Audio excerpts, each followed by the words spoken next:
trying to get the message out. I'm still somewhat taken aback by the fact that a lot of people, oh well, you're just the phone company, and well, yes, we are, but there's a whole range of this other stuff that goes into actually making it happen.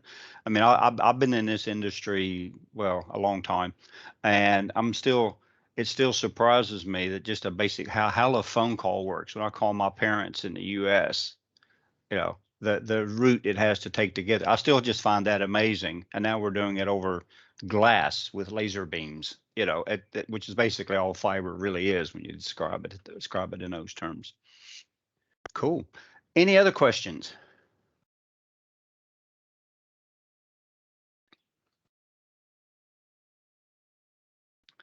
No? Yeah, I have a general. Sorry. Go ahead. Sorry. What I think a lot of us would be interested in is understanding how some of the small to medium technology enterprises in the region may begin to connect with you. I'm sure you have an SME program of some sort, but that would be a really useful outcome of this session, is for us to be able to advise technology companies that we connect to how best to engage with you without either flooding you or distracting you. Yeah, that's always a tricky one. One of our biggest challenges is dealing with the pace of technological change, because it's just immense at the moment. Part of the innovation model stream ecosystem that I talked about, that's part of that. So we invite companies to join that. They don't necessarily have to have a physical presence on the campus. Most do. But some of them are just part of the gang, part of the club is part of that, and they run a whole series of events in terms of sharing ideas and have different companies in and come and present, and it helps them kind of spread the message about what they're doing, and so forth. In some cases, we may be able to put some of those companies in touch with other companies as well. Just to add to that, sorry, Yeah. Mike, we have, and it's something sort of developing in parallel to other sessions such as today's, but we do work with kind of the CBI, but also the FSB to run similar sessions, because that's often a good sort of convener of small businesses. So I'm having conversations with the FSB locally and the CBI to look at how we can do that and reach out to more small businesses. Sorry, Mike, I didn't mean to. No, it's fine. No, it's fine, because we on occasion will also run. Once again, this was pre-COVID. We haven't done any since COVID's kicked in. We'd run a series of sessions where we would invite small enterprises, small to medium, to come in. We'd pick a topic, say, I don't know, in the industrialization of AI. Or AI in the construction sector, or something like that. And we'd invite a series of companies to come and present in almost kind of a Dragon's Den thing. We've done them down at the BT Tower in London. We've done some regionally, but it's one of, we're big advocates of getting these small companies out there because they're thinking differently. And they're thinking innovatively, and they move a lot quicker, and we're seeing a lot more acceptance in BT of that kind of approach. Even though we are viewed sometimes as the big monolith, we working really close with a lot of SMEs and are bringing lots of really good ideas in that we're working with them on. Hope that helps. Yeah. I think, as Miles has hinted at, through the LEP, obviously we have both that connectivity with the small and medium enterprises, but also actually with that unique partnership across the universities and the local authorities. So I hope that we can, through this session and through some of the discussions we have over the next little while, start some really interesting thinking about some of this and how we link and make the best for both our communities and for our businesses in the Southeast. So hopefully this will just be the beginning. Yeah, and great. I absolutely, because part of my role is this whole customer engagement piece. I mean, I'm doing some work with, for example, with Severn Trent Water. They've got the lead on it, but it includes just about all the water companies in the UK. And we formed a small consortium of smaller companies where we're looking at how we do instrumentation in their sewage catchment areas. Right. But it's led by them. It's an Ofwat initiative, but we're involved in it. But then so are a lot of SMEs and startup organizations in terms of how do we do this? Because what Ofwat's asked us for, or asked the group for, is give us something that's risky and innovative, and let's go look at it and see if we can get it to work. And so we get involved. We try to get involved in those kinds of things as well. Right. Any final questions before we go on to our next presenter? No. So I'll stop there. So I see Simon has joined us. So I'd like to let me hand over to Simon Bettis. Simon is one of our kind of lead researchers in the area of the Internet of Things. And him and I have been, we get to play with really lots of cool toys here, from IoT enabled mouse traps, even, if you can believe that. I don't know if he's got one with him today. And such, and he'll talk to you about some of the work we've been doing in that area across the piece. So Simon, over to you. Thank you, Mike. Hello, folks. How are you all doing? So I'm in the Echoey exhibition hall at Adastral Park today. And you may want to get rid of me in the corner of your presentation there. Yeah, there you go. But you've always been an inspiration to me, Mike. I like to keep you there if possible. Fair enough. Well, and who wouldn't? So yeah, good morning, folks. I'm Simon Bettis. I work in applied research.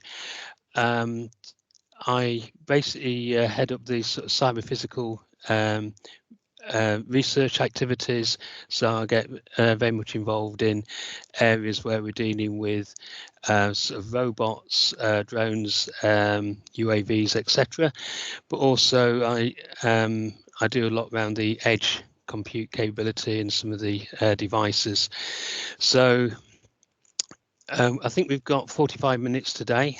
I've got a couple of things on my nature table for you to look at.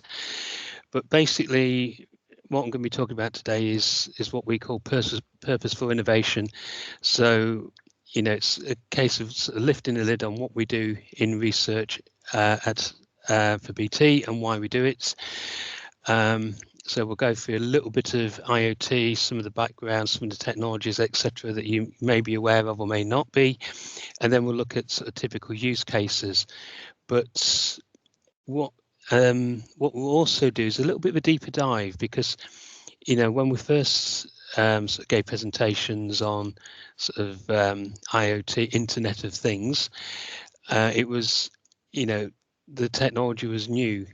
But with time, legacy systems, etc., and more challenges, and, you know, operations or operational experiences are becoming more and more important. So we're talking about a little bit about autonomics, and also we'll actually just go through some of the cyber physical research, and this actually touches on one of our research projects, which involves a farm just south of Maidstone, which is in the South East LEP's area. You may already know about the robot highways work, but I'll tell you anyway.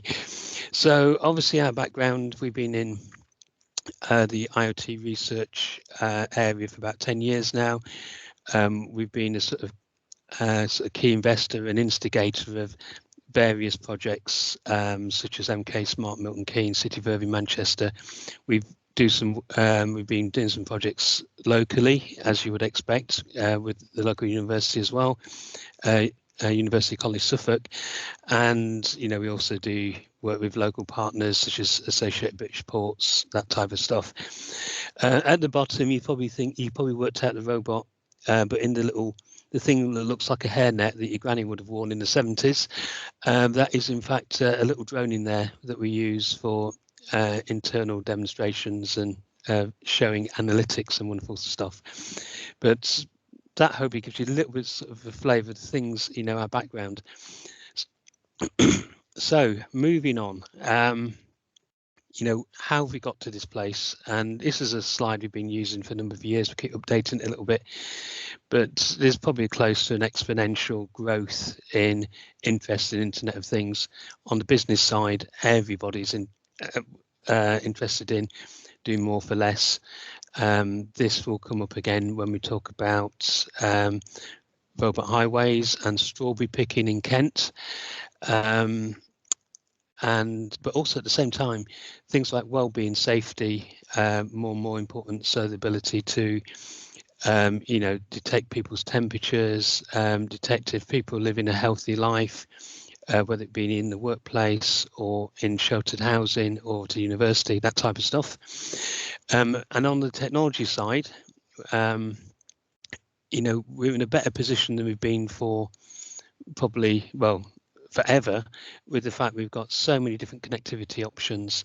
We'll talk about this in a moment, but there's never one connectivity option fits all. You may have heard of 5G, 4G, LoRa, NB-IoT, and all these other little acronyms, but they all have their specialism, and they have a price point, they have some aspect of operations. Not one of them is perfect, but the thing is, we've got all this technology or connectivity options to work on. Also, the battery life is very important. I don't have my IoT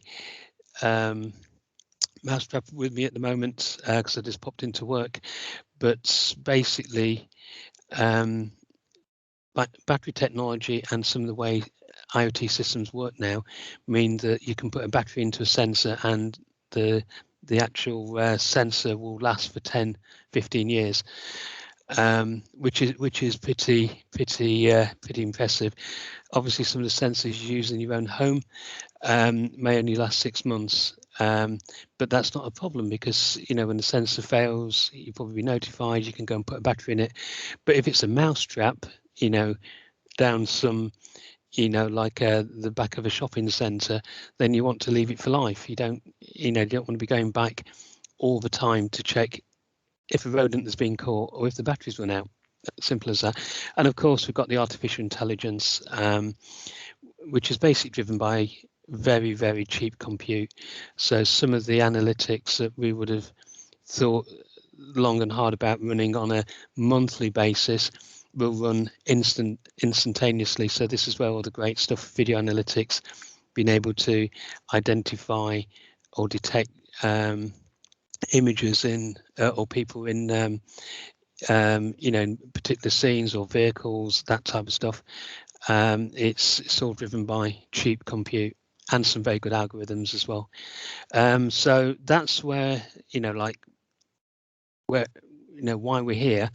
And I guess it's really simple. The concept of IoT is basically all about taking status or information or telemetry from the left hand side here, from the physical system, and being able to deliver it all the way to users at the application space. And as such, we need some clever stuff in the background. So we need some networks, we need a data layer for actually storing the data. There's no shortage of connectivity capability. Sometimes it can be a local 5G system, it can be a Wi-Fi system, you can have a long-range 5G system, 4G, we have LoRa, etc. And as you look down through here, you see all these systems are tailored for different things. So Bluetooth's really good for 100 feet. LoRa works for 1 to 3 miles, and it's also it's got really good penetration into buildings and through concrete and various things. And then you see the likes of the mass MMTC, or the mass machine to machine capability from 5G, where you can get 300,000 sensors into a very dense area. They may only be sending a few bits per second. It could be, has the rodent been caught, or is there somebody present by that door?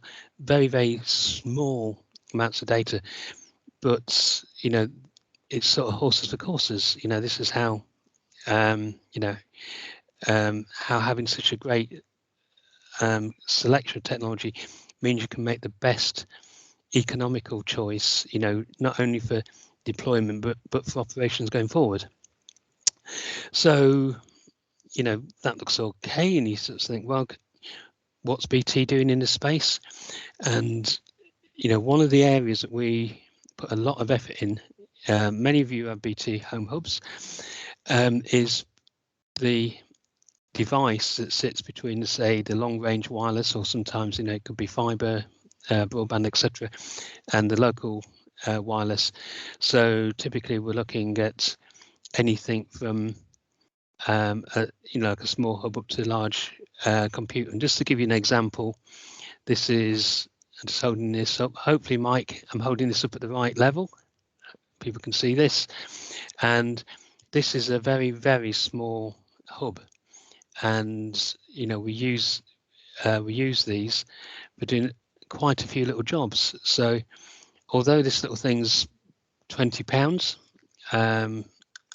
what you can do with it is you can you can run applications, you can run analytics, you can interface between legacy technology on the left-hand side and new technology on the right-hand side. We can do data storage on it. It's very, very limited, but these are the sort of, you know, this is how smart hubs that start. And sometimes you might be looking at, you know, like a rack of computers doing the same thing, but basically there's a need, or it's one of the things we've identified as a need that we call edge compute for running application close to the physical systems. So the more reliable, less latency, etc. And we can actually do things such as perform analytics. So we can do video analytics on the device and then just send a little bit of data up to the cloud. That makes sometimes a lot of sense. So that's an area of research. The other area, you know, in broad terms, we look at the data exchange and digital twins. What are those? You may ask. The data exchange is a way of storing time-based data, or time series data that we call it. So if you want to look at a trend, it could be somebody's heartbeats, or it could be someone's cholesterol over a long period of time, or, you know, the temperature of a bearing in a, you know, a mechanical system. Then a data exchange is one way of doing that. The digital twin is like a way of capturing the complexity of a system. So if I've got a unmanned ground vehicle or a drone or whatever, it's got many facets, it's got many features, it's got things such as you know, the current battery level, temperature, if it's connected to a network, and so on. And it's like the sort of digital twin really gives you a sort of instant snapshot of the physical system. So what we tend to do in our research is look at how we combine these. So one's really good for the trends, the other one's for getting a snapshot of what is the system doing now. Yeah, that hopefully gives you a little bit of a sort of background to, you know, the technology. So when it comes to the actual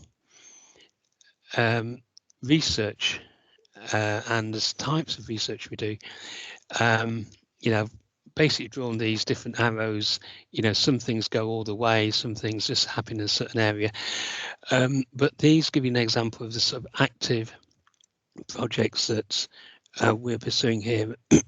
Sorry, it's in applied research. So you've got the likes of the Future Smart Hub. We, you know, as I say, we start with these simple little devices, build applications onto this little Linux platform, and we're also investigating the new sort of local wireless technologies that go onto there. So Zigbee, Bluetooth, etc., are basically or will be replaced in the next few years with this technology here called chip or Matter. It keeps changing its name all the time, but where there's been overlap, the industry is trying to sort of iron it out and, you know, focus on single standards. So that's an area where we're we're looking at the home-based IoT and the technologies that make all your sensors work in the home. At the same time, we are highly committed to areas such as connected health. So this is where we're looking at improving the quality of life for people in sort of different housing situations, be it private or some form of sheltered housing, etc. And how collecting data from even simple things like movement sensors, sort of water usage sensors, power sensors, so you can understand the health and mobility of residents, and then you can, using analytics on top of that, we can then actually start to sort of instigate checkup calls. You can give the information to wardens, etc., family members. There's obviously a lot of GDPR aspects about this, but you can imagine that over time you can start to spot trends, and you can sort of see decline in mobility, health, etc. And this is an area that BT is particularly interested in and is investing in. What we're also doing, as well as connected health, is we're looking at smart campuses, and this is where we're looking at the other end of the age scale, where we're looking at university students and how their well-being can be better considered. So it could be similar things. It could be movement sensors. It can be the ability to look ahead before you go to maybe a busy refectory or cafeteria, whatever, to make a decision beforehand. Do I want to go there? Is it too busy for me? What options are available, that type of stuff. And we've got other bits and pieces. I'll be showing you the drone in the box capability coming up, and then I'll now just move on to a couple of typical use cases before we do the deep dive. So at this point, are there any questions? If not, I'm happy to move on. I take that as a good thing, Mike. Is that correct? That's a good thing. Yes, it's a good thing. Yeah. They've either left or I can't see how many people we got, but anyway. So that's the sort of stuff we do. 38, Simon, just because I knew it was you. Well, that's so kind of on a Monday, say Tuesday as well. So that's very kind. So that's what we do, but just to sort of jump into a couple of use cases, what we tend to find with smart cities is whenever you see a picture of a smart city, it's always very, very glamorous, and there's futuristic cars and pods and people flying to work on the drone and things. But reality has taught us that it's not quite as exciting, but it's very, very serious, and economically beneficial use cases that we get involved with. And a lot of these have been borne out from things we've done in the past with Milton Keynes, etc., and other councils.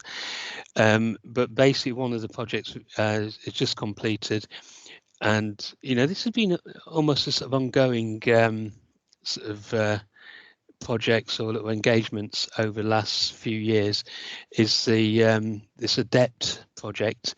And really what it's been looking at is not the proof of a concept idea, but enabling Suffolk County Council to understand the next step, which is they know there's a need, but how to do it.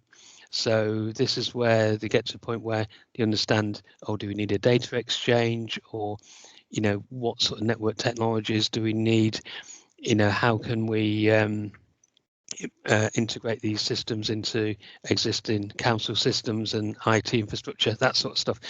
So the important topics we've been looking at there are sort of smart lighting, and this is obviously where on rural roads in the countryside,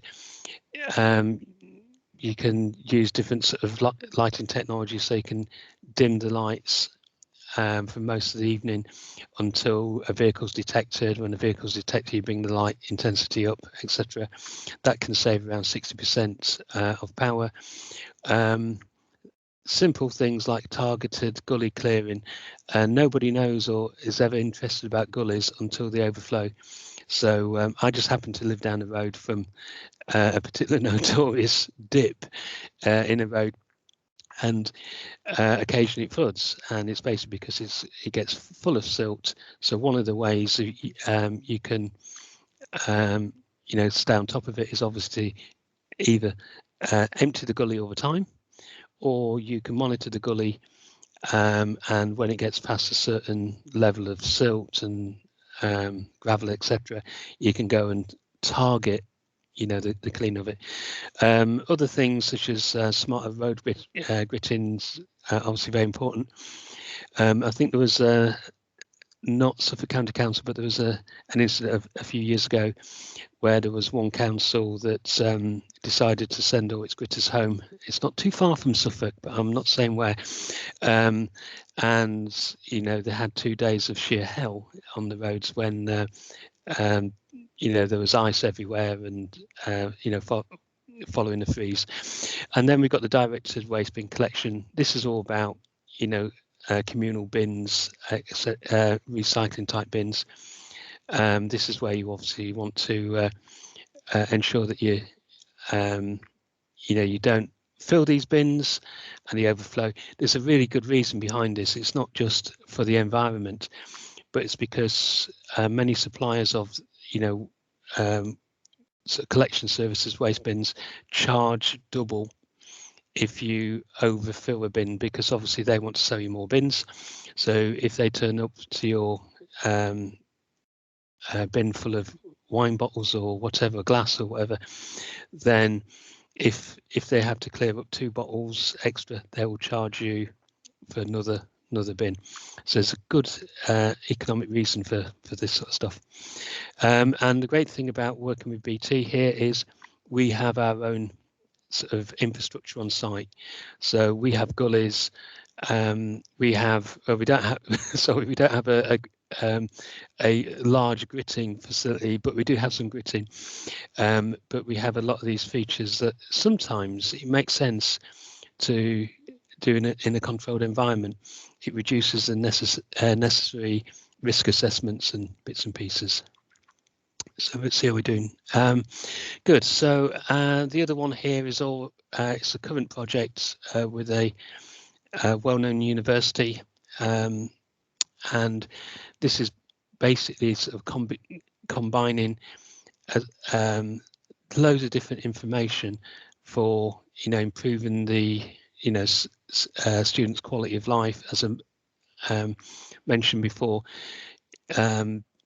Giving the students' ability to go ahead and make a decision where they're going to go and eat, or is the library quiet? If you want to concentrate. Not that I spent much time in the library when I was at university, but if you do, then you might want to go at a certain time, and these are sort of systems that you can use. So these are anything from just sensors in student accommodation, but it could also be looking at body-worn sensors for things like health, well-being, exercise, that type of stuff. And one of the things we're looking at, of course, is bringing in different information sources. Some of them come from sort of bespoke sensors and bits and pieces, but other times we look at sort of standard, commercial products like Fitbit watches and standard IoT capability. So one of the the focus really for us is bringing all this different sort of information in together, and also part of this is looking at your standard building management. There's quite a lot of untapped potential across any campus. You know, we have the same here at Adastral Park. We have a similar system for monitoring various health and well-being type things, or just, you know, how much electricity we generate. And when you bring these things together, you start to make some interesting discoveries, etc. And you know, so some of this information is like hidden in building management systems, but it can be used to, you know, work out what, you know, or how to improve the utilization of particular buildings. So that's the sort of typical sort of use cases we deal with. But now we're going to go for the deeper dive. So you might need a stronger coffee or something for this. I'm only kidding, but this is where we, you know, we want to sort of give you a little bit of, you know, the real cutting edge stuff. You know, what's on our minds. You know, what I've just told you previously is, you know, it's like state of the art. You know, this is what councils, enterprises, businesses, schools are all thinking about. But this sort of what I'm revealing to you now is some of our more forward thinking on, you know, where we go with some of the technology, etc., etc. So the first thing I'm going to tell you about is a little bit of our work, and you know, this might chime or not, and I apologise if it doesn't. But basically, what we begin and begun to see is we're now sort of 10 years into IoT, at least 10 years. You know, you could argue that IoT has been around probably since the 60s with various things from NASA to various missile systems, etc., etc. But really what we're beginning to see now is we have legacy systems. We have legacy systems of IoT solutions.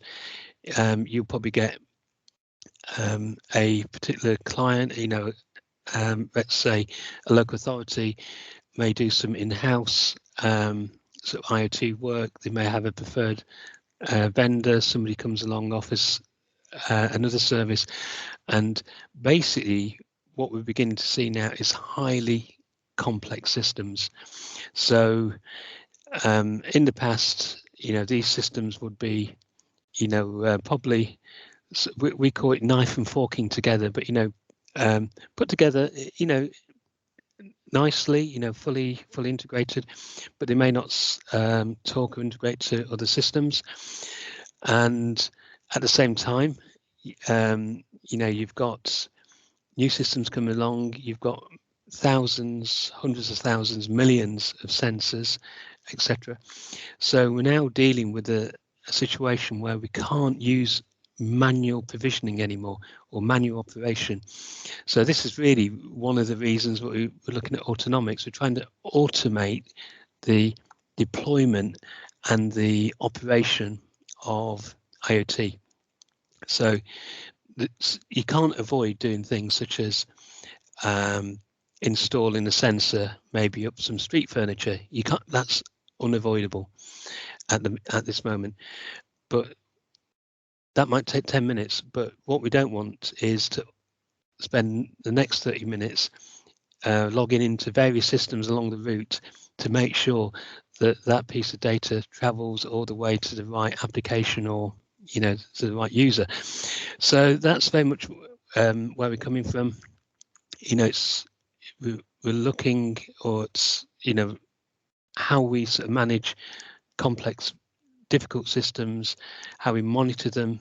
You know, the first step is always monitor, is put capabilities into different network plan or IT systems, get the data out of them. These systems typically, because they're so complex and use quite often new technologies where there's loads of components, offer new attack surfaces, and then we've got this sort of challenging number of, you know, thousands, if not millions, of sensors to deal with. So what we're looking at is a sort of new platform capability, and it sounds really good, like self-configure, self-heal, self-protect, self-optimize. Yeah, it is, but we're only just scratching the surface of it. But this is where we think the next sort of generation of IoT sort of investment's going to be. You know, we've got new networks coming along, we've got new systems, we've got new capabilities, and a need for them to be secure. So we need to start to think how we automate these. So here's the architecture. There's probably a couple of people in the audience that probably has seen this and go, oh yeah, I know what they're doing. But really what I'm showing here is the ability, or where our thinking is. So the IoT autonomics piece is basically like a glue that automates and makes, you know, pulls together existing IoT platforms, connectivity, sensors, devices. So it's all about really having an inventory of what's happening in the systems underneath, because if not, you've got trouble. And the reason I'm saying I'm discussing this is this has been a challenge for me and the people I work with, is that every time we bring out a new IoT system, you know, we end up having to do manual installation. You have somebody in a server room doing a firewall configuration, somebody in another room testing it, and it just does not scale up. So this is our attempt, bit by bit, to be able to take customer requirements and derive a scalable design. So that's where the clever stuff is, you know, almost being able to take intent, as we call it, and be able to then scale it out into a real system, you know, taking out a lot of the manual steps. So anyway, if you Yeah, Simon, I was saying you only got a couple of minutes left, and that'll leave us about 5 minutes for Q&A. Yeah, thank you. So yeah, we're into the last furlong now. So just moving on, this I'm just going to give you a little bit of you know, this is one of the deep dives, is we talk about cyber physical systems. I mentioned it earlier on. What are they? Basically, it's a system that involves real external physical things, and typically I'm thinking of motors, vehicles, drones, etc. And you know, we see increasing customer need. You know, we're working with more partners on sort of connected vehicles type projects, and also at the same time we actually use these devices ourselves, you know, within the company. So we have quite a reputation on using drones in telecommunications. Again, the challenges are economics, complexity, safety, because you start to rub up against humans. It's one thing to do an IoT system with a sensor, but when you start to talk about vehicles, you've got safety, regulation, etc. And it's one of the driving forces. So, you know, how do we develop this? We've got you know, various engagements. We've got the M4 corridor with future flight. This is where we can actually send drones on long missions beyond visual line of sight, that type of stuff. But much of our work is all about the safety-driven approach to complex systems. You know, we do not want a drone or anything else, any large robot coming into conflict with humans. So, and obviously understanding that the impact of AI, cyber attacks, etc., on these devices is very, very important. We also have a what's capability where we test these devices, which is just north of Adastral Park. I'll just give you an example of one of our use cases, which is quite active at the moment. So this is one of the areas where we're looking at reducing the cost for drone surveillance. So this could be monitoring a power station, it could be monitoring the inventory in the dock, or it could even be monitoring different farmers' fields, etc. You know, during the crop cycle. And here, what we've got is what we call a drone in a box that one of our partners has provided, and we're writing some of the software. And basically, the whole idea is you can basically trigger a flight whenever you need. You don't need a pilot, in theory, and the drone will go off, perform a mission, return, and actually land in the box, and the lid of the box close. And just to give you an idea of scale, if you just look at the box at the top, this is the drone from it. So it's quite a large undertaking, this thing. It's quite a cute little drone with a little face almost, but it has a very serious job. It can do things like search and rescue, inventory, video analytics, that type of stuff. And that's basically where we do a lot of our research, the custom analytics and control. And it's quite a high profile and exciting piece of work. And just to finish, Mike, this is one of our projects we're working with Clockhouse Farm, which is in Kent, just south of Maidstone. So very much as we've discussed with the drones, we're looking at how with a 5G enabled system we can automate the fruit picking, transportation management, and various processes on the site, because obviously with various economic conditions from Brexit, etc., there's a perceived shortage of fruit pickers that are actually very highly skilled at what they do, and we're looking at how we can automate some of these processes, but also where we've got workers, keep them from conflicts. There's a massive drive behind the sort of safety of these things. So they use technologies like LiDAR, which is like a radar to detect where they are, in conjunction with the routes they're going. They may be putting in they may be doing UV treatment of plants at night, but they cannot come into conflict with humans. And that's a fantastic project in itself. But I'll finish on that one. Hopefully you've gained a bit from that, from what we covered. So are there any questions? I've already had one come in. Is that being driven by a private 5G network? Yes, it is. That's really, I suppose the answer is yes. Yes. This is how we see, some of the early forerunners of sort of larger commercial deployments of 5G are basically private 5G cases.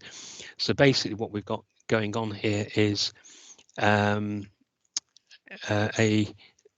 5G sort of edge unit, which has some form of compute on one side, so we can run analytics, some of the control processes, and on the other side it's got the 5G capability. So on the robots we're hoping to have 5G modems or dongles, so that we can use that capability. Obviously why we're using 5G is for things such as bandwidth and latency. Bandwidth because we want to understand whether we can do video analytics offline, not offline, but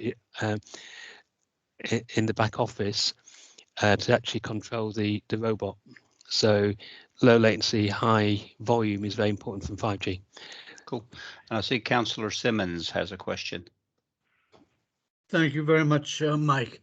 I'd like to ask Simon, with regard to smart cities and smart homes, what are the security implications here, particularly if there is a danger of they being hacked and the chaos, indeed, that might create? Indeed, that's a really, really good question. And this comes back to some of our research work, where the further you go to the left hand side of this diagram, the less sort of compute and the rest sometimes security you have, because you're dealing with systems that have to last for a long time, that the battery usage has to be low. So what we tend to do, and this comes back to the IT autonomics, is today what we do is a sort of manual process of almost evaluating the different attack surfaces. So the attacks are sometimes going to come from the cloud and will come in from the right hand side. Sometimes the attack might come from somebody trying to spoof a sensor.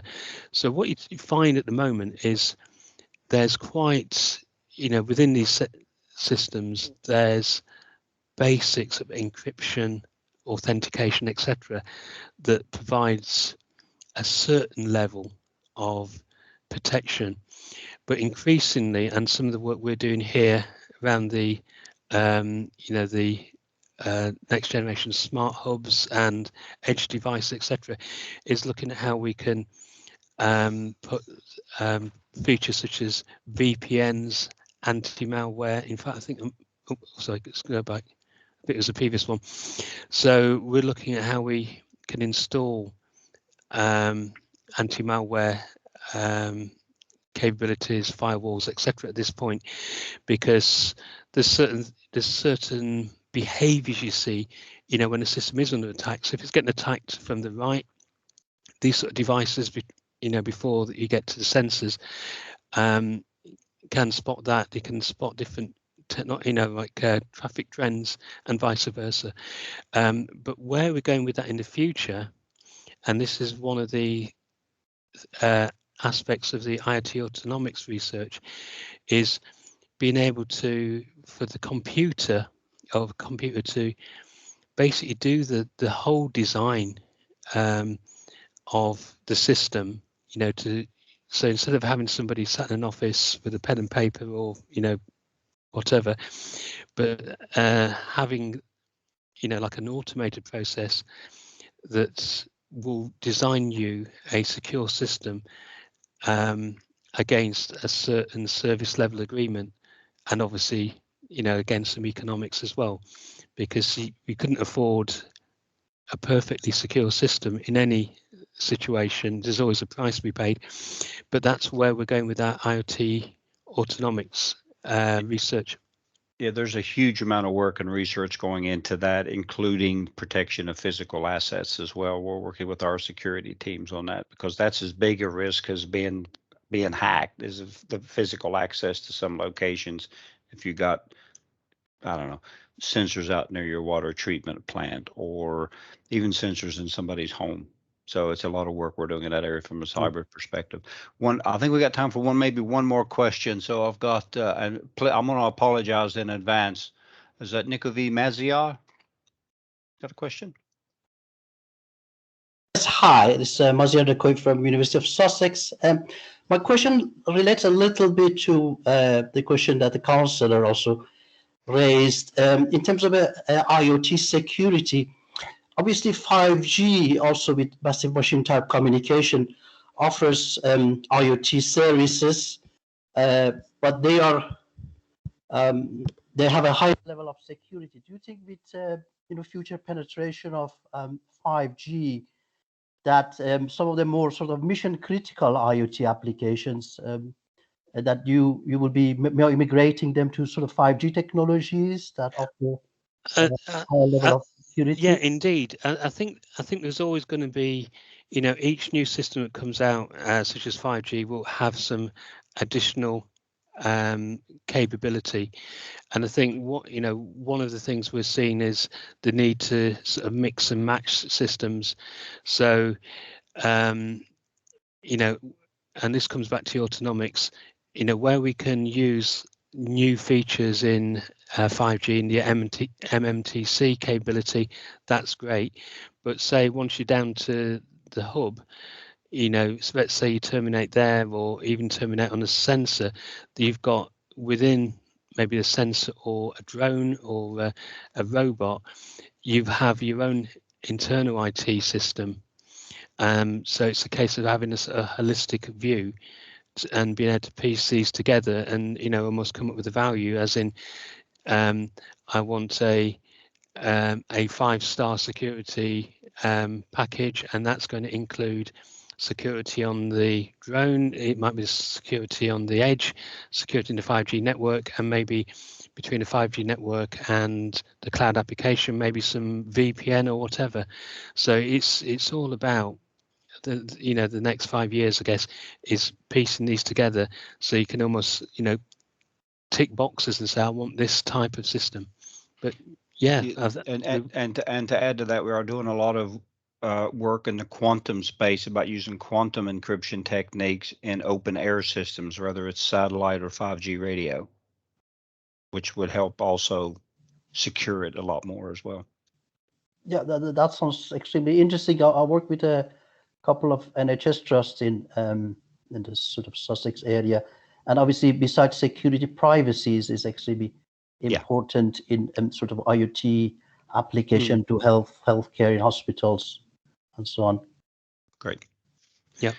Great. Very good. So on that note, I'm afraid I'm gonna have to kind of bring us to a close so we can move to the next session. If you have any other questions as you think of, we go through that, drop it into the chat, and I'll try my best to answer that as well. So what I want to do now is swing over live to our innovation showcases at Adastral Park, and Shane Allen should be waiting for us. I am indeed, Mike, and I'm live-ish. I'm here on a virtual capability today. Virtual today. Fair enough. Yeah, okay. We have the technology advisory board here at Adastral Park today, so I'm not allowed in. Okay. So hi everyone. I think I've got the really interesting bit to show you now that hopefully is gonna bring to life even more some of the things already that Simon was beautifully bringing across there. Now, the reason I'm saying that is I'm immediately putting on screen a Lego model for you. This is just one of our 9 showcase environments. The 9 showcases we have here at Adastral that we would, once we're allowed to, we would love to bring you here physically to come and see. We've got 9 situational environments mocked up that are meant to look more or less like real world locations. So a bank, a hospital, a home, a shop, and our Lego model, which really is all about our IoT story. And it's the reason we've got a Lego model is that we're trying to bring together that idea of lots of things going on in our little model there. So there's a sort of town scenario going on where there are things moving around, so trains, cars, vehicles and things on the roads, and we have plugged sensors into every single one of those items in there. And I'm just going to spend a couple of minutes going through what the implications of that might mean. Now, in this particular example, as I said, we've got sensors plugged into everything, so the train barriers automatically go down as and when the train passes through them. Things like car parking spaces, we're actually monitoring those in near enough real time. So as I move the car there over the parking bay, we notice that on our dashboard those 2 spaces become busy. Now I'm just going to pause the video at that point. The reason this might be really useful and relevant is in some trials that we've historically done out in the real world, we've actually been able to use this monitoring capability to not only understand which car parking spaces were free and which ones were busy in a given environment, but actually to overall reduce the amount of time that vehicles were spending on the road by monitoring that, which in turn reduced pollution. And this was a real world trial that we did a few years ago up in Milton Keynes. Obviously on our Lego model, it's on a much smaller scale. In the real world, when we did that was a mixture of kind of the parking sensors that you might have seen in supermarkets and shopping centres and things, and some cameras that were doing some computer vision to really kind of verify if those spaces were actually used. Now we've got a number of different things implemented across this model. Another example is we've got our connected bike lights here. Now this in our mini city environment allows us to track the movement of people on bikes. I'm just going to try and get that, so I've got that back on screen. Again, this was a real world trial we did in Manchester. The bike light itself is called C.Sense, and in the trial we had about 1,000 trialists who they had this connected to their phone via Bluetooth, and as they did their daily commute, it could tell us yes, okay, what routes they were taking. But the sensors that were embedded in there, things like a gyrometer, could give us additional data and additional context when plugged into our smart city, which in this case was in Manchester city centre. So the gyrometer, for instance, it could do bump detection. So as a person was moving throughout the city centre, it could tell us if there was a sudden bump, which might mean there'd been an incident, maybe someone's had an accident on their bike. Hopefully that didn't happen. If it did, they could immediately contact an emergency contact via the connected app. That same bump detection, though, over time could give us a map of, if they kept on repeating the same or similar route day in, day out, it could actually give us a bump map of where potholes may be forming along the roads they were taking. And we could potentially preempt that to then go and resolve those issues before they damaged vehicles and damaged bikes and things. Just 2 examples really there of how you can use sensors embedded into an environment. The point here was though, they also had wider context. So that particular one, the bike light, was also connected into the wider city environment. And so, for instance, if we detected high pollution via one of our pollution sensors at a traffic junction, we could, via the Maps app, reroute a cyclist so that they wouldn't take that route. So that had implications for the health of those people moving through that environment, but also allowed us to kind of do a little bit of traffic management, and even things like automatically brighten the lights on the bike for them, so that if they were getting close to a high traffic area, we could just make sure that they were being seen. And for me, that really speaks to the idea of sensors being able to be used to help people and create all sorts of efficiencies. Now, as an example there, I've got a little audio sensor. Now, this one, we've got these embedded in our meeting rooms up on our research floor here at Adastral Park. Now, they're not audio in the sense of capturing what you're saying, they can just detect audio levels. So is there noise in a given environment? Where we've deployed that is we've embedded it into our room booking system, so that if you make a room booking for, say, 3 p.m. in a particular meeting room, and by 3:15 we detect no audio inside that environment, we can release the booking on the room booking system, and then that frees up that space. And so potentially then we don't get people frustrated that they haven't been able to get into that environment. We've even taken it as far as doing things like management of bins, so bin collections via sensors. So I'm just going to have the video wander me across to our lovely net bin there.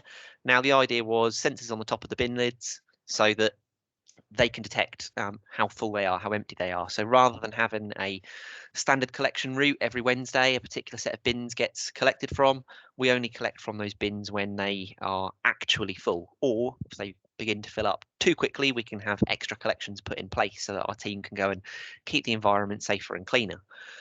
Now, some of this is trying to bring to life the things that Simon was talking about just now. One of the ones I haven't got on screen that I always like to talk about is the use of sensors to actually help keep people safe. And I've been running an experiment at my nan's home using sensors. So with her permission, I will hasten to add, I've turned her house into an IoT testbed. And so what I've done, I've got little things like photo resistors, so light detectors that will help me to understand when certain doors are open. The reason I started to do that, she didn't like the idea of cameras in the house, and I didn't particularly either. But we did start to develop a problem where she kept leaving the fridge door open. So she has dementia and she forgets to carry out certain actions, and she kept on leaving the fridge door open, kept on spoiling all the food in the fridge. So by plugging a little photo resistor into the fridge door with a Raspberry Pi and about 10 minutes of coding work done on Node-RED, I was able to deploy something that will essentially, if it detects light, so the door is open for more than 5 minutes, it will notify me and my mum. We can give her a call and go, oi, close the fridge door. Really, really simple application, but has an impact on her in terms of keeping her happy at home.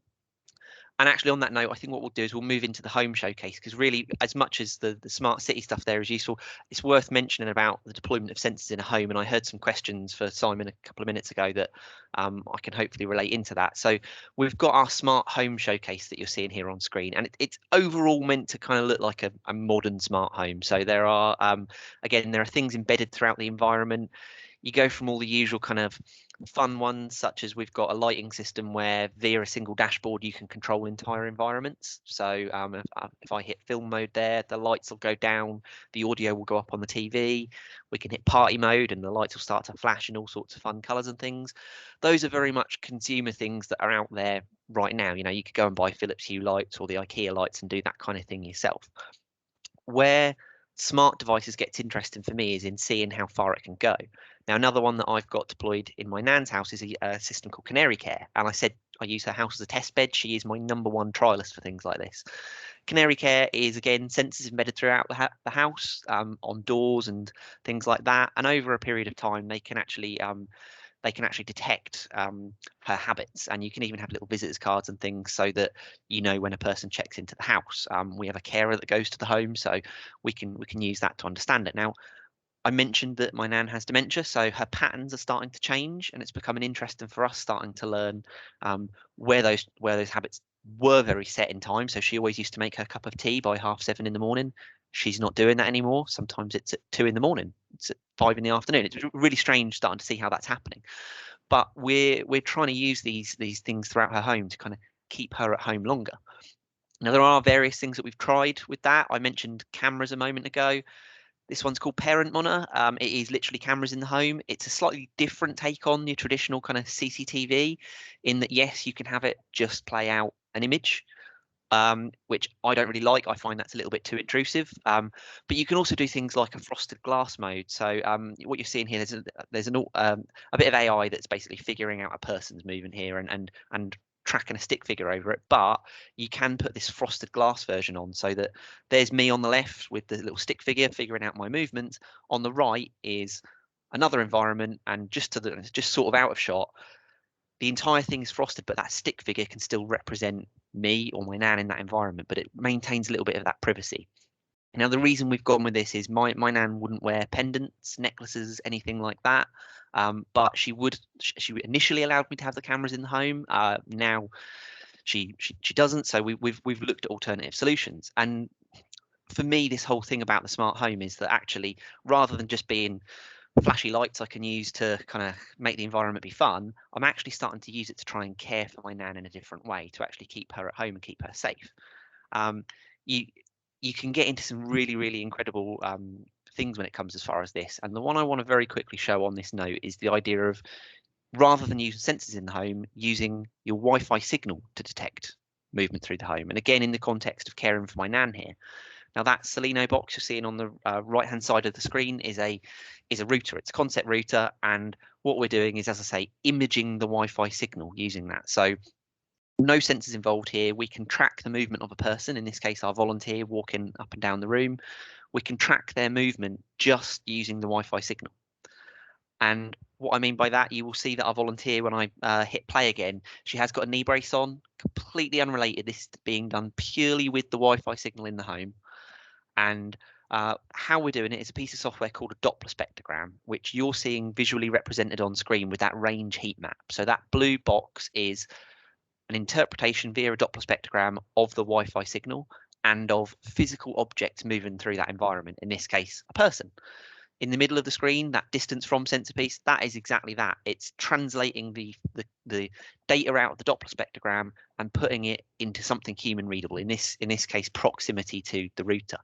Now, if I just jump the video forward a little bit and we'll get moving again, what we'll see in a moment is that as our volunteer walks away from the router on the right-hand side of the screen, it will the red dot in the middle there will actually start to move in distance, so it's getting further away from zero. So we're literally using the Wi-Fi signal here to understand that movement through an environment. And in this case, again, relating it back to my nan, I'm using it to see, is she active around the house? Is she having a little bit of a walk around a few times a day, keeping active? Potentially quite a useful and powerful thing. Now, if I jump this forward a little bit further, what we'll actually see, it's also delicate. Again, bear in mind, this is just the Wi-Fi signal. We can actually interpret the difference between sitting down and standing up. So again, in terms of the activeness, is she getting up and out of the chair? Is she moving around the house? And this time, where she's starting to get to the point where we don't want cameras, we don't want sensors in the home, we can now potentially do this just with the Wi-Fi signal. And then on to me for the bit that's really powerful and why I think this is really fascinating research. It is capable of differentiating the move of a fall. So in this case, we're going to see a little bit of hammy acting, because obviously this is a faked fall, but as our volunteer takes that tumble there, we're getting an immediate notification of that fall. Yeah, and I need to stress, no researchers were harmed in the making of this demonstration. No, and that knee brace was on for another reason, and Emma just was adamant she wanted to be in this video.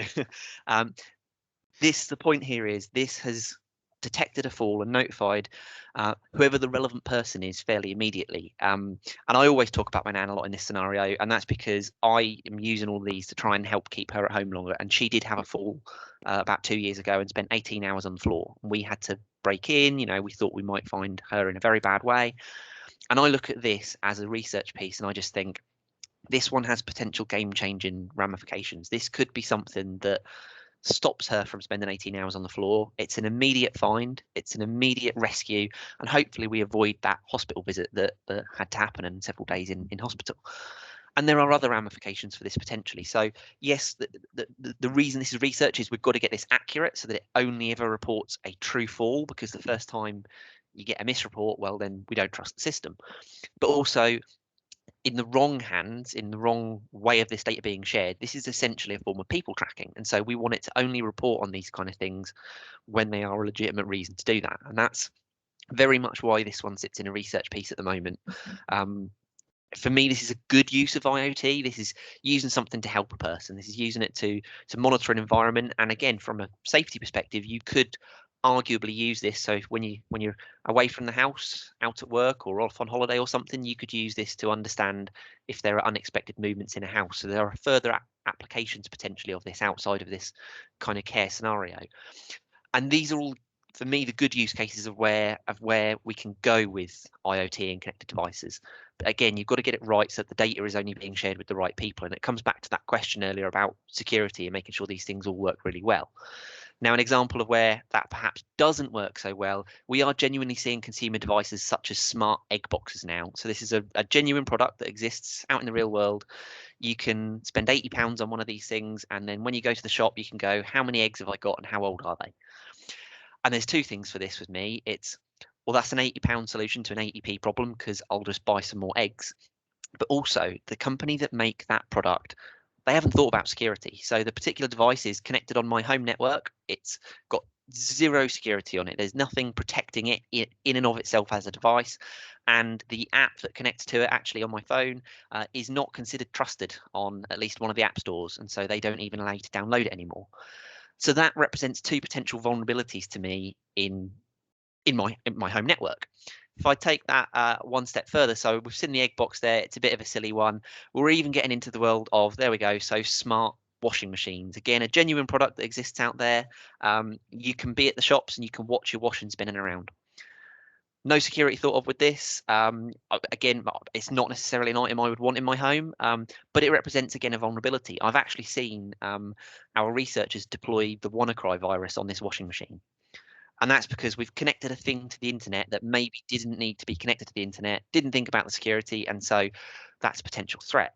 And Simon did allude to this, that in future versions of our home hubs, our researchers are looking at how can we implement base levels of security into these so that where the companies making these products aren't thinking about this kind of stuff, well, we will instead. We'll do that base level of patching, that base level of security protection. Now, that takes on a number of forms. One of my favorite ones I've seen our researchers working on is a form of network slicing, so that essentially as a device attempts to join your network, your Wi-Fi signal gets segregated up into little pockets. Each device joins a separate segment, and so it can't see any other devices on your network until you log into a dashboard, you approve or reject that device, and then we can recommend from a base security patching level some steps that we can help you to take to actually secure that device. Now, if we think about that with a lot of smart devices tend to be Linux based in some way or Unix based. So base Unix patching is a fairly simple thing to do in an automated way. We can help with that kind of stuff. There are even some research going on around the use of blockchain to verify every single kind of transaction that a device has ever had as it moves onto your network. So lots of areas of research for us on this, and ultimately, as people connect more devices onto their networks, we're trying to make sure that we are the trusted connector of those devices so that we can help you with that security stuff in the middle where the people making those products don't necessarily think about that. Because I was just about to add in, Shane, if you think this is just a home issue, it's not. We're seeing lots of mostly manufacturing companies that have SCADA systems to control their manufacturing processes that were installed in the 80s or 90s that were not built to work with the internet. All of a sudden hooking them up to the internet, and there's no security built into them. So we're working with a number of manufacturing companies in the same space. It's the same principle, but at a manufacturing scale versus your home scale. And on that note, actually, Mike, should we quickly hop up to Connected Industry and have a look at the Cortexica camera? Because that's a good example of kind of when you get this right, this can be quite powerful. This one's a really cool demo, and this is a slight change. We've jumped. If we were physically here, we'd have moved about 200 meters up the corridor. With the magic of video, we could do this instantly. This is our Connected Industry showcase, very much around manufacturing, agriculture, and supply chain type stuff. And what I want to show you in actual fact is a demo relating to that cement mixer. So traditionally non-network piece of equipment. And I want to show you a really good use of when you get the security stuff in the middle right, what you can do and how you can use this this internet connection to actually make a thing be more secure. In this case, so we've got a cement mixer, and if I just pause the video there, up on the right hand side of the screen, you're seeing the view from a camera up above my head, and hopefully you can see, I know it's a little bit fuzzy on here on the screen, there are red boxes appearing around my body and my head on that feed. Now that's because the computer vision inside that camera, it's doing very, very basic image recognition. It's detected that I'm not wearing a high-vis jacket. I'm next to a dangerous piece of equipment. I'm not dressed appropriately, and therefore that piece of machinery can't be switched on. Now, as I go on and pop on my high-vis jacket, notice the boxes already start to turn green. As I get towards popping on the high-vis and then the hard hat in turn, those boxes will turn fully green, and then that equipment is then considered safe to operate because it's detected via that computer vision that I'm dressed appropriately, that I've got the correct PPE on to actually be able to carry out the task using that piece of equipment. And this, for me, when you get this kind of stuff right, I think this is hugely powerful. And the AI in terms of this, so there are only so many images of a hard hat or a high vis you're going to need to teach a computer system before it actually can intelligently start to recognize whether or not that is a hard hat, whether that is a high vis or other piece of PPE. The next step this could take, I think, is, well, anyone can be dressed appropriately, anyone can put on those pieces of clothing. How do you make sure that they're also qualified? And really simply, we can attach a little card reader on the side of this unit, plug it into our system so that not only have you got to be dressed appropriately, so the camera will detect that, but as you walk up to that piece of equipment, you've got to scan your ID badge, which has your qualifications programmed in, so that we can verify it's you with the right qualifications and you've got the right clothing on. You can even take that one step further. So some of the exploration here now is around things like geofencing. Can you geofence equipment so that not only have you got to have those 2 previous use cases, but you've also got to be within a designated safe zone. So the machinery will only operate in a place it's supposed to with a person qualified to use it and dressed appropriately. And this, again, for me, has safety implications around just making sure people don't do silly things. We don't get people using equipment that they shouldn't. And yes, okay, we've got a kind of construction scenario here, but that can be applied in a number of different ways. I recently had a conversation with emergency services team, and their idea was on their fire appliances, can they lock them down so that members of the public can't start opening shelves and cabinets and things, because that's a genuine problem they have. And it's essentially a very basic artificial intelligence system here that can be deployed to make a thing be that little bit safer. Now, Mike, I'm very conscious that I've talked a lot here, and there might be questions, and I might be getting close to time here. Do we want to pause there? I'm just going to pause and see if there's any questions from anybody for either myself or Shane on what you've seen today.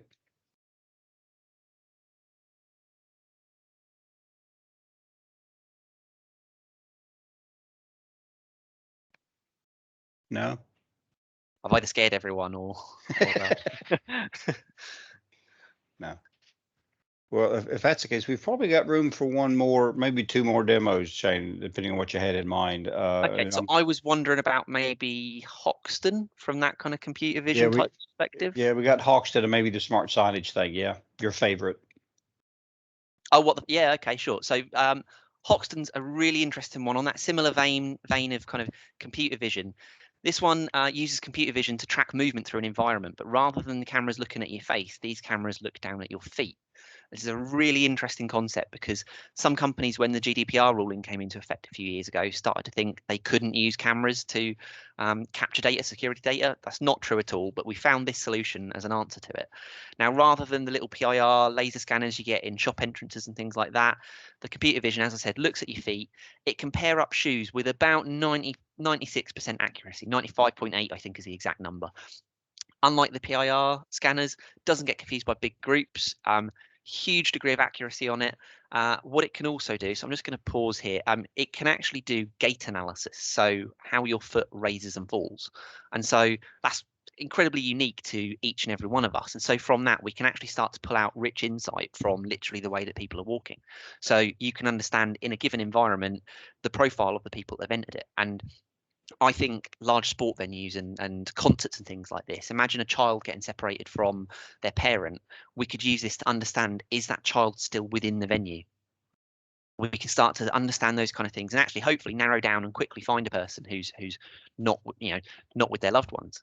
Now, this can again be applied in all sorts of different ways. We've seen it with shops. So Iceland, some of their stores have started to use this now to understand foot flow through an environment, understand where people are dwelling and spending lots of time at particular displays.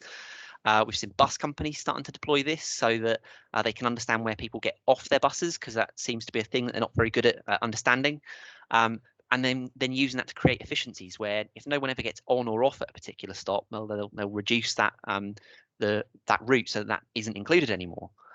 So great examples of that. Just a slightly different use case of it. And right, so you reckon we've got time for the last one then, Mike? Yeah, well, I think we do. Yeah. Okay, so this one is a complete change of scenery. We're moving into our retail showcase at this point, and this one's a piece of digital signage that for me is just one of the most impressive pieces of digital signage I've ever seen. So not the ones that you can see on screen in front of you. Those are pretty cool, and that uses a content management system to push the video out as if it was across 9 gigantic screens. But what I actually mean is the fan up on the wall. So you may have seen one of these before. I think they're pretty awesome. Essentially, as I walk up to the fan and switch it on, that same content management system that controls the 9 screens you saw at the start of the shot can also control the LEDs that are running along the blades of this fan. Now, they're spinning at 7,200 revs per minute. At any point in the spin of that fan, I can control those LEDs and tell them how to light up, essentially. And we can push in holographic content that is in person, like it's 3D. So Star Wars Eat Your Heart Out, this honestly is just awesome. Now, through that content management system, which is browser based, I can push in any video campaign that I want. I can put text in there, videos, and I've been playing around with this in the past couple of days for another customer of ours. And the BT logo that you saw at the start, I can turn that into another logo in about 2 seconds flat in the content management system. It's about as complex as a PowerPoint animation. You can also concatenate multiple of them together. So the limit is about 100 of these things. So we're talking 50 foot tall on a wall kind of thing. And you can push out a single image across all of them. This for me has the wow factor over any piece of digital signage I've ever seen anywhere. In fact, we have a phenomenon of fan touching in the showcases when people physically visit. Children and CEOs are absolutely the worst people for, you say, that's a fan, don't put your finger in it, and they don't believe you and they try. Trust me, it hurts. So we keep ours very up high, but these are, out of all the things in the showcase, this is one of those ones where phones start coming out and people are trying to take pictures of it because it just has that incredible wow of being 3D and holographic in the flesh. So for me, just a great way to catch people's attention and get information to them in a good way, because people kind of can't take their eyes off of it once they actually see this in person. Now, again, Mike, I'm very conscious here that that I must be hitting time here, and I don't want to upset people further on in the agenda. But that's fine. I hope that's been of interest to you all. Yeah. Any questions about anything you've seen? I mean, we haven't even touched on holograms and augmented reality and virtual reality and some other stuff. There's some customer experience tools. I think I said in the chat. We've got over 200 demos spread throughout the showcases. We've really only just scratched the surface. So once we open up for business again, we need to get people up here. So I see Duncan Ennis has got his hand up. Yep. Yeah, thank you, Mike. Question for Shane, really, just particularly on the smart home showcase. Does your research extend to the sort of cost-benefit analysis of the innovations? So in terms of upfront capital cost for some of these things and what the savings to a householder might be. I work for Swan Housing Association. We do a lot of development of new homes. I'm very interested in this area. I was wondering on the sort of cost side of things, whether you could expand on that a bit. Yeah, that is absolutely something that go Mike. Shane. You might not know about what I'm going to show you. Well, go show me something then, and I'll build on it. Okay, so hopefully you can see me on camera now. I've stopped spotlighting myself. So I've got a little unit here from a company called Informatus, and this is a really, really interesting thing we've had installed in the last week. It's an electrical disaggregation tool that we've now got in the showcases, and what it does, you plug it into your circuit board at home, and it will monitor electricity consumption of all of your devices, and the artificial intelligence system in the background figures out basically the regular voltage of each device, and it can make recommendations about the usual things like habits, so how often you're using those devices, but also again cost saving type stuff. That is one example of something where we are doing a cost benefit analysis at the moment.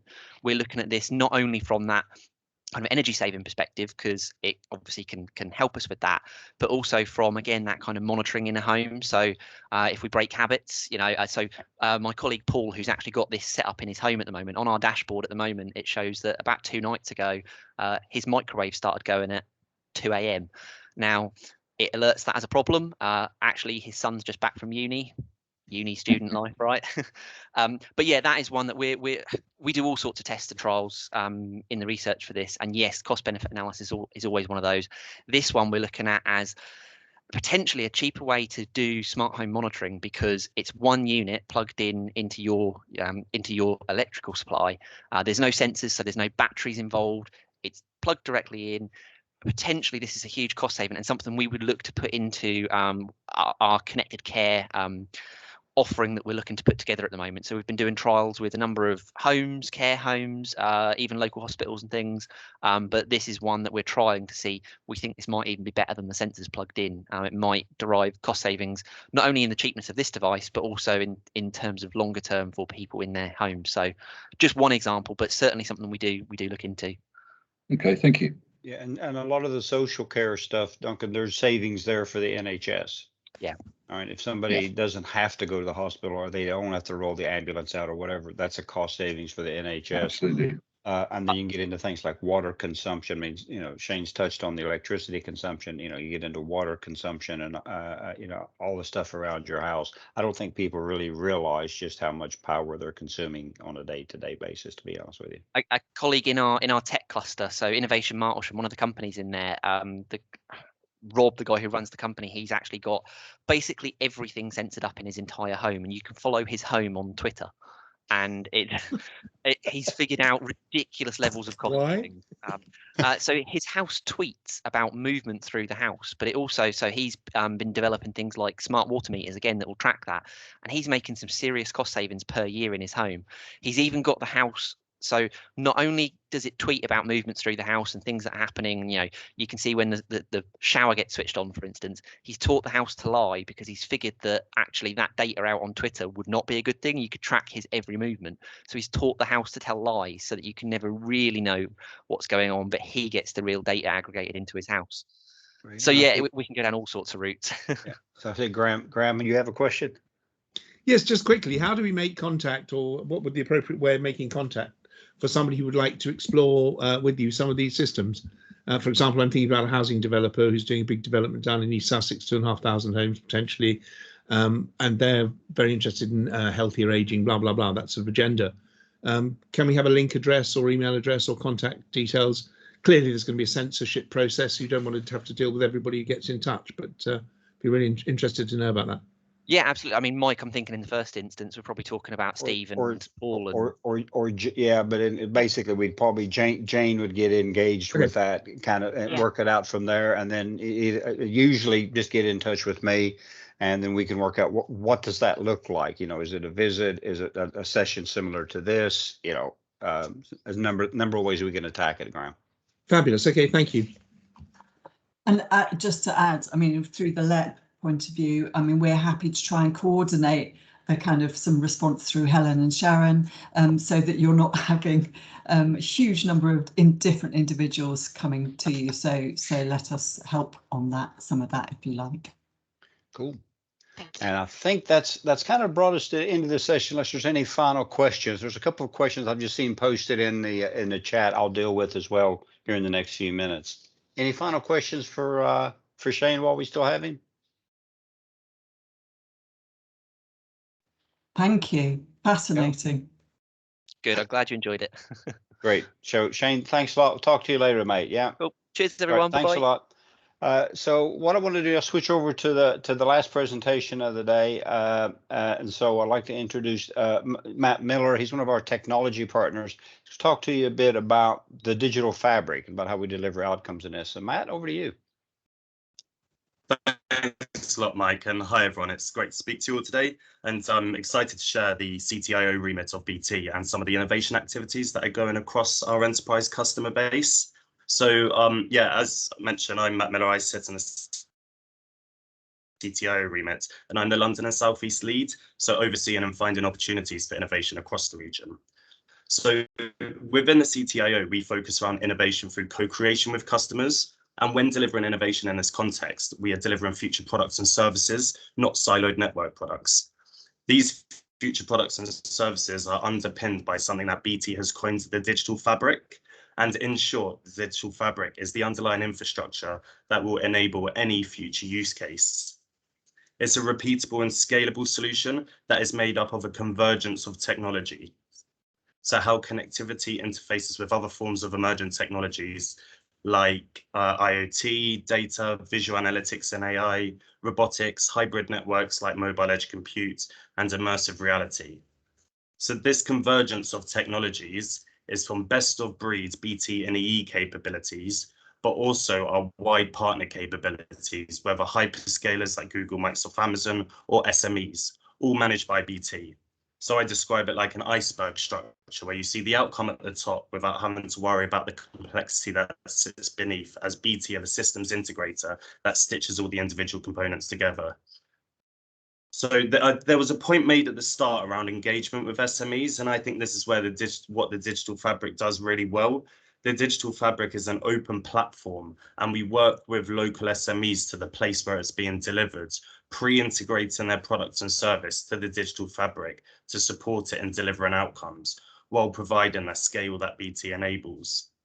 So the digital fabric, as mentioned, is delivered to a place. It stood up initially to support one use case, and then it's seamlessly expanded over time to cover an entire region and future use cases, all leveraging the same technology stack. And this has a lot of benefits, really, social and economic outcomes, such as inclusive growth, more productivity, and driving green recovery, all while opening up better access to health and wellbeing services. So just to provide a slide on a page to show an overview of the projects that are ongoing within the CTIO, you can see that there are a broad set of cross-vertical private and sector customers that we are working with around these deliverables. And I'm going to touch base on a few examples in a minute, but if you want me to dive into any in detail, I'm happy to do that. But first of all, I just wanted to share the process that we go through to innovate with customers. Within the CTIO, we do have an investment case specifically to co-create solutions with customers. And we work very closely with you to identify the biggest challenges you're facing.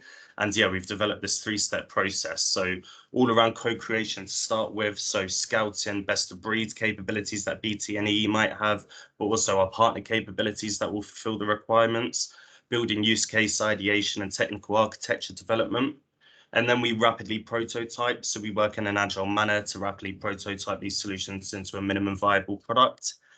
And then we finally look at solution delivery. So once the success and acceptance criteria have been achieved, we provide the end-to-end service as a managed service or a proof of concept. So just to jump into a few examples of where we've delivered this innovation, I'll start with the green recovery down here. So we are working with the Stirling University, who are world leaders in water quality and water quantity measuring. Historically, they've been using satellite data, but have currently struggled to bring together different data types and actually to get more access to detailed data. So we have deployed a number of sensors to the Forth Valley region that measure a whole host of things such as chlorophyll levels, and it's enabled through a LoRa network. And the data platform, which ingests all this siloed agnostic data, is the BT Data Exchange, which has been touched on a number of times over the presentation. And we're actually working with a local SME called 3DEO, who run the analytics over the top of this data. We have a consortium of partners, including SEPA, so the Scottish Environmental Protection Agency, who are feeding into the use cases. And actually, we found it's really benefiting the partners because traditionally, these companies have been putting their own network, their own sensors, their own data platform, and have been doing it all in silo. So we're bringing the aims and ambitions of the collective shared consortium together. And the value is when you build up the data sources to get a much richer picture and draw insights that were previously undiscoverable. The next example is with the connected campus. So Simon already touched on this with the holistic wellbeing example, but we're working with the Chief Innovation Officer at the University of Warwick, and we've accelerated 5G deployment on campus to deliver the UK's first 5G connected campus. And we're working with different faculties across the university to see how 5G will enable their research and to actually deliver benefits for students. So working with the National Automotive Innovation Centre on campus, we've done a use case activation around autonomous vehicles. So how 5G can enable the collision avoidance through two autonomous vehicles using LiDAR scanning, which is a data-intensive technology. Each LiDAR camera requires about 120 megabits per second, and we were testing this over the commercial network, and we found, yeah, it's perfect for collision avoidance. We also activated a couple of use cases around immersive reality. So looking at how VR can be used as a tool for education and to best prepare people for the future of work. And we also used augmented reality for remote maintenance. So being able to wear a You See What I See headset and be able to stream over 5G a video feed to enable a colleague on the ground to be as efficient and productive as possible, if say like during maintenance. In the interest of time, I'll just jump on straight into the final use case I'm going to share, which is around a smart city visitor platform that we're working with the with Westminster Council on. So using our creative and digital partner called Yellow Design, we've developed an app which is all around how do you enable in a post-pandemic world footfall and faith back onto the high street. So this app is one platform that enables a lot of different things. So to start with, you've got your immersive pod at the top left here. So this is displayed through augmented reality, and it can be called up at any time through your visit to the Oxford Street district. And step by step, it will show you dynamic content in terms of what's the 6 nearest attractions, retail outlets, or events to do in the area. And it provides you with digital wayfinding, augmented wayfinding to not just quickly and efficiently get to your point of interest, but also how do you encourage your citizens and visitors to go off the beaten path? Because Oxford Street, you might know, is just one long straight road, whereas it's in Westminster Council's interest to actually enable people to go off the beaten path and to explore the little side streets that they have. We're also looking at widening the augmented reality into the concept called the walkable timelines. So working with different players around the Oxford Street district, such as Selfridges, University of Arts London and Photographers Gallery, to provide them with a means of showcasing their work through a new digital way. So these are projected through augmented reality, and it's very location-based storytelling.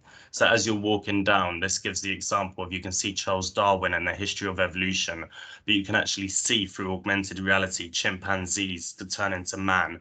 So it's a really good tool for not just storytelling, but also bringing these abstract concepts to life. And also looking at full-scale AR experiences. So one-to-one lifelike projections of something you wouldn't see every day, like dinosaurs, and being able to reinvent urban spaces, then you can actually use them to drive footfall and different experiences in a new way. And the last thing that I wanted to touch on is, well, what do Westminster get out of this, beside providing extraordinary experiences to its citizens? And it's actually the data that comes with it. So when you have an application download, you get much more granular level of detail around a person's location. So you can see how someone moves from A to B, you can see how long they've dwelled for, and you can also start to put commercial incentives in. So you can not only monitor the movement of people, but you can provide value-added interventions by saying, you go from A to C, but if you go via B, here's 20% off at a cafe that's just open around the corner. So it's really enabling a local authority to manipulate the movement of people around its town or city. So I think that is done in record timing. I think we've got 5 minutes before the end, and I think if I pass it over to Jane or Mike, if there's any questions. I was going to say, Matt, that was impressive covering that off in that time. So yeah, I'm going to hand over to Jane and Sarah and Matt. There's a question in the chat for you as well, that if you could deal with that. So Jane, Sarah. Sure. That's a bit of an echo back on my line. I don't know if you can hear me okay. Yep. Yeah, I can just hear myself twice. So yeah, as we've said, I mean, hopefully today's just given you a flavour of the tech and innovation we can share to kind of support your ambitions around future placemaking for communities and businesses. Really have just sort of scratched the surface. So if you would like any detail or deep dives, please email myself and Sharon and Helen, and we'll sort of consolidate that and look at the best follow-up. So we'll circulate our email addresses after this with a recording of today's session. But from my side, I just wanted to thank you very much for your time and for bearing with us, because it was a bit of a whistle-stop tour. We would be very happy to welcome to host you physically at some point in the future when we can, for more of a day's visit where we don't have to run through things quite so quickly. But from my side, thank you very much. I'll just hand to Sarah. Thank you, Jane. Thank you, Mike. Thank you to everybody at BT for putting on such an amazing event. I think there are many of us who would love to attend in person one day and see all of this in operation in real life. Thank you to you all for attending. We covered a huge amount today, but as you say, Jane, I'm sure we only just began to scratch the surface of the capabilities and the opportunities.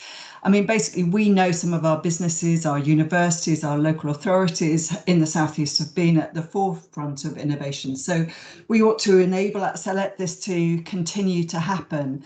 And as Jane said, if you have questions, comments or ideas that you want to discuss, then please get in touch with the team and we'll work with BT to coordinate a response or a follow-up discussion.